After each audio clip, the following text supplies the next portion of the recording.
Nu, klausies uzmanīgi, es negribu tevi biedēt, bet pašlaik tu staigā pa skeletiem.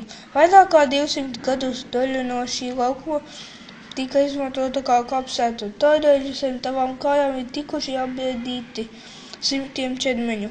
Ja tu vēlamies aizbēdzis prom, tu vari pārbaudīt laukuma bludži, un iespējams atradīsi kontūru, kas iezīmē vietu, kur kādreiz atradās vecā baznīca.